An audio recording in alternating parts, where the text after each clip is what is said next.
The glass door slammed open hard You don't enough to rattle the understand metal the frame. gravity of this situation. Adrian Wolf didn't Now, apologize. Listen to me. He stepped into the boardroom like he owned it already, Time's like the come to signatures make a waiting on the choice. table were just a formality, like the deal had no been turning sealed back long now. before anyone else arrived. His shoes struck the polished floor in steady, confident beats. Conversations died instantly. Heads turned. Spines straightened. "Let's not waste time," he said, loosening his cufflinks as he moved toward the head of the table. "We all know why we're here." The room obeyed him without question. Lawyers shuffled papers. Board members exchanged quick, nervous glances. Someone reached for a glass of water and missed slightly before correcting their grip. The air had that tight, fragile tension of something about to break, but Adrian didn't seem to notice. Or maybe he did, and that's exactly how he liked it. At the far end of the room, near the window, an elderly woman sat quietly in a plain chair that didn't quite match the rest. No one had offered her a better seat. No one had asked who she was. She folded her hands in her lap and watched. Adrian dropped his briefcase onto the table and pulled out a stack of documents. "Hallberg and Rowe Industries," he said, glancing around with a faint smirk. 31 years of operation. Impressive history. Solid reputation. But let's be honest, this company has reached its ceiling. A few board members shifted uncomfortably. He continued anyway. "What I'm offering isn't just acquisition. It's elevation. Expansion. Survival." The lead attorney cleared his throat. "Mr. Wolf, before we proceed, we'll need to." Yes, formalities," Adrian cut in, waving a hand. "Let's move quickly." The attorney hesitated, then nodded. "Very well. As part of the acquisition process, we need confirmation that all major shareholders are present or represented. Once that is verified, we can proceed with the signing." Adrian leaned back in his chair, completely at ease. "You have everyone you need." There was a pause. It wasn't loud. It wasn't dramatic. But it was there, thin and uncomfortable. One of the board members, a middle-aged man with a slightly loosened tie, opened his mouth as if to speak. Then stopped. Adrian's eyes flicked toward him. "Something you'd like to add?" The man shook his head quickly. "No. Nothing." "Good," Adrian said. "Then let's not stall." Papers were passed around the table. Pens clicked. Chairs creaked softly as people leaned forward. At the far end, the elderly woman remained still. A junior assistant approached her hesitantly, holding a folder. "Ma'am, I think you might be in the wrong room." She looked up at him, her expression calm, almost gentle. "I'm exactly where I need to be." The assistant frowned slightly, unsure what to do. He glanced toward the others, but no one was paying attention anymore. Everyone's focus had returned to Adrian. The attorney adjusted his glasses and began again. "Before we finalize, I must confirm once more, are all controlling shareholders present or represented in this room?" This time, the silence stretched longer. Adrian exhaled sharply. "You've already asked that." "And I'm required to ask again," the attorney replied carefully. Adrian's patience thinned. "Then let me answer clearly." "Yes." The attorney looked around the room, scanning faces. Something about the hesitation earlier hadn't sat right with him. "Is there anyone here who has not been accounted for in the shareholder registry?" he asked. No one spoke. The air tightened again. And then, a quiet voice cut through it. "You're missing one." It wasn't loud. It didn't need to be. Every head turned. The elderly woman had not moved from her seat. Her hands were still folded neatly in her lap. But now, she had everyone's attention. Adrian stared at her for a moment, surprised, not by what she said, but by the fact that she had said anything at all. "I'm sorry," he said slowly, his tone edged with irritation. "Do you have something to contribute?" She met his gaze without hesitation. "Yes." A few people exchanged confused looks. Someone let out a soft, awkward laugh, quickly stifled. Adrian leaned forward slightly. This is a private board meeting. If you're here by mistake. I'm not, she said. The room went still again. Adrian's expression hardened. Then perhaps you'd like to explain why you think you're relevant to this discussion. She didn't respond immediately. Instead, she took a slow breath, as though the pace of the room didn't belong to her, and she had no intention of matching it. You asked if all controlling shareholders are present, she said at last. Yes, Adrian replied. And they are. She shook her head slightly. No. They're not. A ripple of discomfort moved through the room. Adrian let out a short, humorless laugh. And you would know this. How? Because the missing shareholder is me. For a second, no one reacted. Then the room broke into scattered murmurs. Adrian blinked once, then leaned back in his chair, amusement spreading across his face. I see, he said. And what exactly do you own? She held his gaze. Enough. A few people chuckled under their breath. The tension cracked, but not in her favor. Adrian shook his head, smiling now. Look, I don't know who brought you here, but this isn't a place for assumptions. She interrupted quietly. The word hung in the air. Adrian's smile faded just a fraction. You're out of your depth, he said, his voice tightening. If you have a concern, you can take it up with someone after the meeting. She nodded once, as if considering that. Then she reached into her small handbag and pulled out a phone. The movement was simple. Unhurried. I will, she said. Adrian gestured dismissively. By all means. Call whoever you think can help you understand how things work here. A few board members laughed more openly this time. She didn't react. She placed the phone to her ear. Hello, she said calmly. Yes. Bring them up. There was a pause as she listened. Yes. All of them. She ended the call and returned the phone to her bag. The room settled into a strange, uneasy quiet. Adrian watched her closely now, his earlier amusement replaced with something sharper. What exactly did you just do? You'll see, she replied. Minutes passed. Not many, but enough to stretch the tension thin. The attorney cleared his throat again. Mr. Wolf, perhaps we should pause until. No, Adrian said firmly. We proceed. He picked up his pen. Just as he was about to sign, a knock echoed against the door. Every head turned again. Adrian didn't move. Come in, the attorney said. The door opened slowly. A young legal officer stepped inside, slightly out of breath, carrying a thick folder pressed tightly against his chest. Behind him, another assistant followed with a sealed document case. I'm sorry for the interruption, the officer said, his voice tense. These were requested, urgently. His eyes flicked toward the elderly woman. The room felt different now. He walked directly to her. Not to Adrian. Not to the attorney. To her. And in that moment, something shifted, subtle, but undeniable. The officer handed her the folder with both hands. Ma'am. She nodded in thanks. Adrian's jaw tightened. What is this? The officer hesitated, then looked toward the attorney. Original shareholder certificates. Founding documents. Verified and authenticated. The attorney frowned, stepping forward. Let me see those. The folder was opened carefully. Pages turned. Signatures examined. Dates confirmed. The silence in the room deepened with every passing second. Adrian leaned forward now, no longer relaxed. What exactly are we looking at? The attorney didn't answer immediately.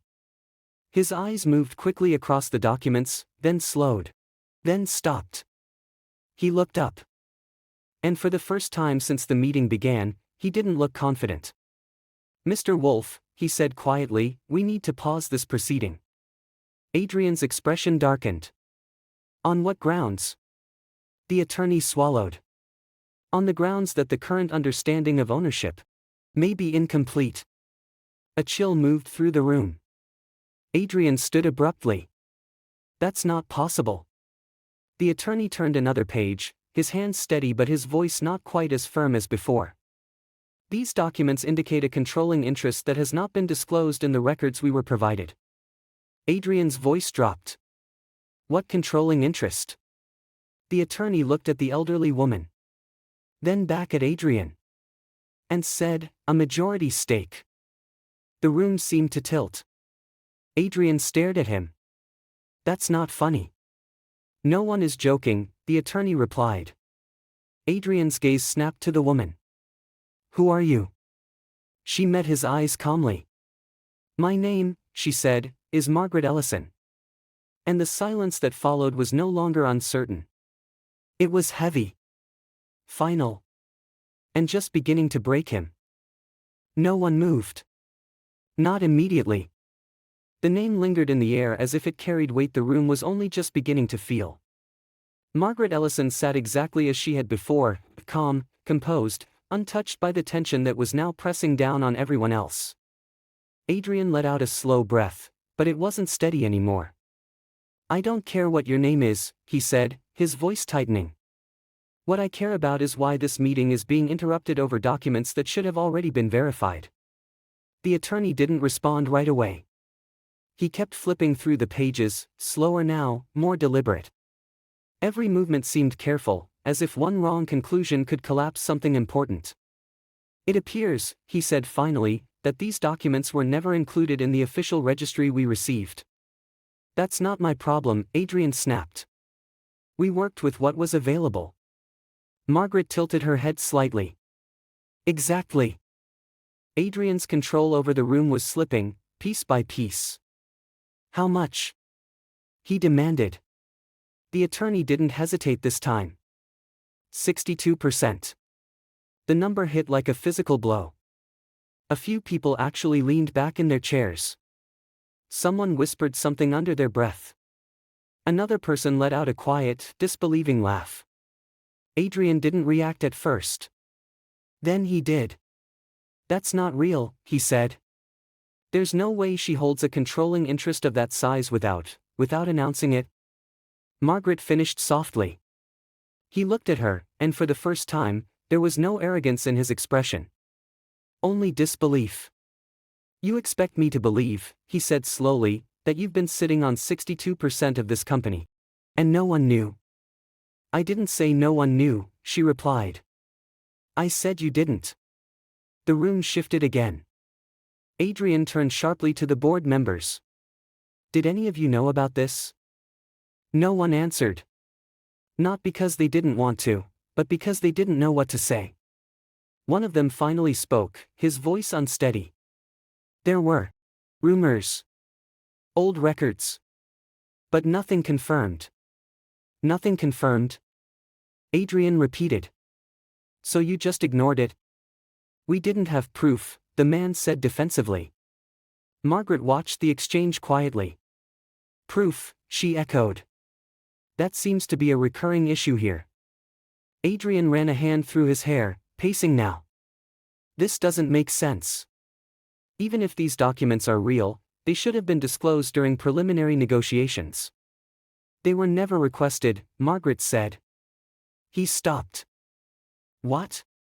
You assumed, she continued, her tone even, that what you saw was everything there was to see. The words landed with quiet precision. The attorney closed the folder slowly. Mr. Wolf. Given this information, the acquisition cannot proceed. Adrian turned to him sharply. Cannot. Or will not. Cannot, the attorney repeated. A controlling shareholder with a majority stake has not given consent.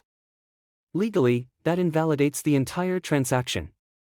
Adrian stared at him, searching for some sign of doubt, some loophole. There was none. So that's it? He said. Everything we've built toward, everything negotiated, just disappears because of documents that were conveniently hidden? Margaret shook her head gently. Nothing was hidden. It was simply not placed where you expected it to be. That's the same thing, Adrian snapped. That's the same thing, Adrian snapped. No, she said. It's not. The room fell silent again. Adrian looked around, as if trying to reclaim control, trying to find someone, anyone, who would support him. No one did. The balance had shifted completely. You knew about this meeting, he said, turning back to her. You knew what I was planning. Yes. And you waited until now to say something? Yes. Why? His voice was sharper now, edged with frustration. Why not speak up earlier? She held his gaze. Because you wouldn't have listened. The answer was simple. Unarguable. Not the lawyers. Not even Adrian. He watched her, his expression shifting again, this time into something quieter, more uncertain. You're just going to walk away? He asked. She considered the question. Then she nodded. Yes. And the company? He pressed. What happens to it? She picked up her handbag. It continues, she said. As it was always meant to. He let out a short breath, almost a laugh, but there was no humor in it. You're turning down an expansion opportunity that could multiply its value. She paused, then looked at him one last time. Not everything valuable needs to be multiplied, she said. The words settled over the room like a final verdict. No argument followed. No objection. Because there was nothing left to argue, Margaret turned and walked toward the door. This time, no one ignored her. People shifted out of her way. Chairs moved. Eyes followed her every step. The same room that had dismissed her presence now felt smaller because of it. She reached the door, opened it, and stepped out without looking back. The door closed softly behind her. And the silence she left behind was heavier than anything that had come before. Adrian stood still. For the first time in a long time, he didn't know what to do next. The attorney gathered the documents carefully, his movements precise. Mr. Wolf, he said, more gently now, we'll need to review the implications of this. There are no implications, Adrian interrupted quietly. The room looked at him. He exhaled slowly, the fight draining out of his posture. It's over, he said. No one disagreed. One by one, people began to gather their things. Papers were stacked. Chairs slid back. Conversations resumed in low, uncertain tones. But the energy had changed. The confidence that had filled the room at the beginning was gone. Replaced by something quieter. Something reflective.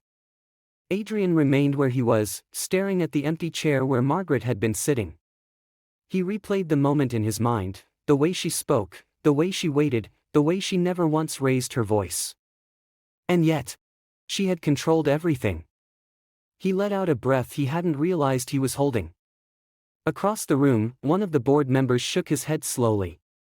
All this time, he murmured. And we never saw it. Another replied, we weren't looking. Adrian closed his eyes briefly. That was the truth. He hadn't been looking. He had been seeing only what he expected to see. Nothing more. Nothing deeper. The door opened again briefly as someone stepped out, and for a split second, the light from the hallway spilled into the room, bright, clear, unforgiving. Then it closed. And the room dimmed again. If you've made it this far, you already understand something most people don't. Power isn't always loud. It doesn't always demand attention. Sometimes, it sits quietly, waiting for the moment it's needed. If this story made you think differently, even for a second, go ahead and like the video. It helps more people see stories like this. And tell me in the comments, have you ever underestimated someone? Or been underestimated yourself? Don't forget to subscribe if you want more stories that reveal the truths people often miss. Because sometimes, the biggest mistakes aren't made by those who lack power, but by those who assume they understand it.